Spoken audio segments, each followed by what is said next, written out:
Jake Harlan stood on the weathered porch of his grandmother Mabel's old cabin, the scent of pine and lake water filling the air, when Karen Whitaker marched up like she owned the place. As the self-appointed president of the Lakeshore Estates Homeowners Association, Karen thrust a stack of eviction papers into his hands, her smug smile sharp enough to cut glass. "Time's up, Jake," she sneered. "This eyesore of yours doesn't belong in our community. Pack your bags and get out by week's end, or we'll drag you out ourselves." Jake's blood boiled, but he kept his cool. He'd inherited this rustic haven from Mabel 3 years ago, right after his messy divorce left him craving simplicity. The cabin, built in 1963 on 2.3 acres of dense pine forest and marshy wetlands, was more than just a home. It was a family legacy, a sanctuary where loons called across the misty lake at dawn, herons stalked the shallows, and the water ran so clear you could see straight to the bottom. He'd traded city chaos for this peace, fixing up the place with his own hands, but now Karen and her cronies wanted it gone. As she turned to leave, Jake called out, his voice steady but laced with menace. "You sure about that, Karen? What if I told you I own more than just this cabin? Like the lake itself, and that precious parking lot you all use?" Her laugh echoed back, dismissive, but Jake's mind was already racing. This wasn't just about eviction, it was war. The trouble started when developer Victor Lang rolled in 3 years back, carving up the surrounding land into 47 oversized McMansions, those cookie-cutter behemoths with fake stone facades and manicured lawns that screamed suburbia. Most of Jake's new neighbors were decent folks, just families chasing the American dream by the water. But then Karen arrived from the city outskirts, a force of nature in designer activewear, and quickly seized control of the HOA.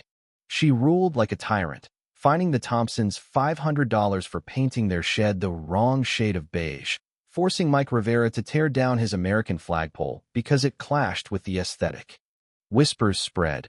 She was turning the lakeside paradise into her personal fiefdom. 18 months ago, things escalated. The HOA, under Karen's iron fist, declared retroactive authority over every waterfront property, including Jake's cabin, which predated the whole development. They slapped him with monthly fees of $300, claiming his non-compliant home lowered property values. When he refused, penalties piled up to $1,200, followed by bogus liens on his title. Karen dug into his divorce records, painting him as an unstable loner at neighborhood gatherings. "He's a risk to our families," she'd say, her voice dripping with false concern. The community split like a fault line. Karen built a compliance cult of about a dozen sycophants, eager to curry favor. 18 others quietly backed Jake, fed up with her bullying but too scared to speak out. The rest stayed neutral, heads down in their luxury homes.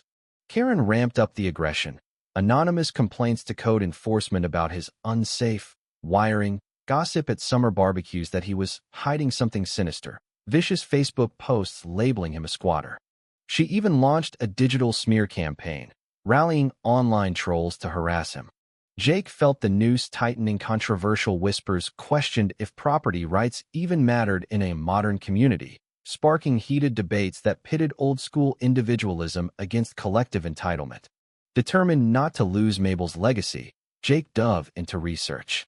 He spent days at the county courthouse, poring over dusty deeds and maps. What he uncovered sent his pulse racing. Riparian rights that protected his water access, a grandfather clause shielding his cabin from new rules, and property boundaries extending 200 to 247 feet east straight into the community's shared parking lot. His uncle Harold, a retired lawyer with a knack for legalese, confirmed it over whiskey one night. "You've got him, kid," Harold said. "But get a fresh survey to nail it down." Jake hired Ethan Cole, a no-nonsense surveyor, who mapped it out with precision. Rummaging through Mabel's basement, Jake struck gold. A 1962 survey yellowed with age, affirming not just the parking lot, but riparian boundaries plunging deep into the lake. He owned the dock slips, the lake bottom, even the entire 47-acre body of water.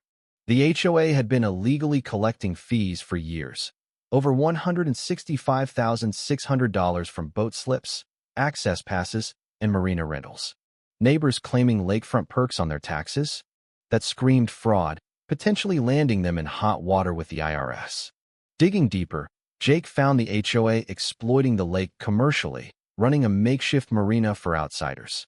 And the kicker, evidence of Karen embezzling at least $15,000, siphoning funds for her BMW lease, country club dues, and lavish association events that benefited only her inner circle.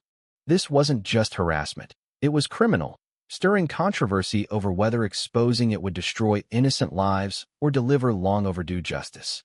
Jake built his arsenal quietly. He looped in Uncle Harold, Ethan for the surveys, and lawyer Lisa Grant, a sharp advocate who'd battled HOAs before. Neighbor Tom, who'd caught Karen red-handed fudging expense reports, joined the fray with damning emails. They gathered ironclad proof, GPS coordinates, sonar scans of the lake bed proving ownership, security footage of HOA goons trespassing on his land, and audited financials exposing the theft.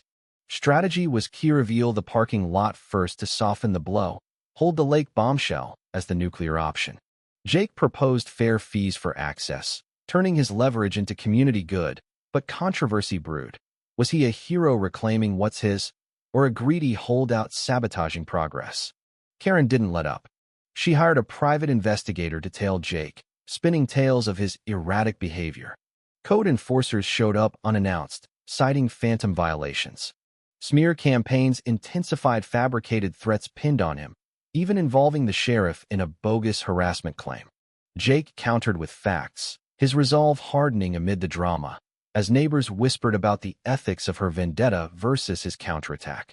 The climax erupted at the annual community meeting in the clubhouse, tension thick as fog over the lake. Karen kicked off with a slick slideshow, assassinating Jake's character. Photos of his shabby cabin, divorce clippings twisted into instability, motions for $10,000 fines and lawsuits. Her lawyer, Derek Hayes, nodded smugly, backed by her cult-chanting approval. The room buzzed with division. Some cheered her leadership. Others shifted uncomfortably, the air ripe with controversy over whether her iron rule protected values or crushed freedoms. Then Jake stood, projector in hand. "Let's talk facts," he said, voice booming. GPS overlays flashed on screen, outlining his ownership of the parking lot, the one they'd all used freely. Gasps rippled through the crowd. "But that's not all," he continued, dropping the hammer. "I own the lake. Every inch. Your HOA's been pocketing illegal fees, running a shadow business on my property."